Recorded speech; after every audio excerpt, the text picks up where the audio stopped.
Today we're going to be doing an oil pan gasket change on a 71 Land Cruiser.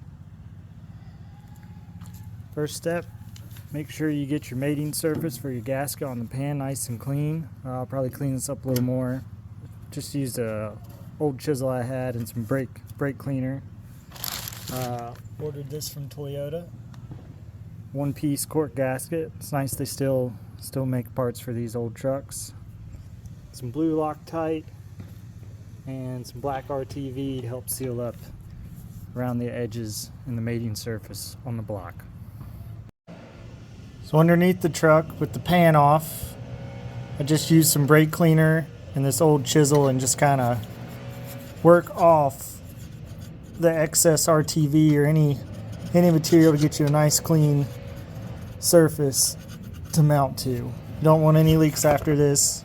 This isn't a hard job, but it's not a fun job. You don't want to do it twice. And these journals up here where the U, be sure to clean those out well, and just put a little RTV up there. Make sure it seals too. A lot of times this is where these gaskets start to leak, is up at these joints here. So just be aware of that. So after I put RTV on the pan here, to help keep this gasket in place, I think I'm going to put some zip ties through these holes, probably one in each corner, and loosely tie it, keep this in place while I'm moving it underneath the vehicle. And then I'll cut them off once I'm underneath and get a couple bolts in each side.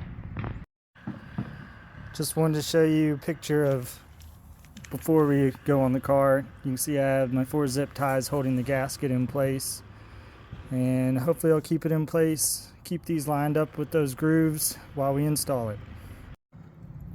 So once I got a few bolts to keep the pan up, went through and put Loctite on my bolts, and then I started in the middle and worked my way out, and I did it on both sides evenly. The reason for that is to make sure that these ends where the U is sealed up nice and tight, and you want to get it even on both sides. If one side's tighter than the other, you kind of get lopsided and cause a leak at that weak spot. These don't get torqued very hard, just 7 foot-pounds. Like I say, start in the middle and work your way out. Do it on both sides.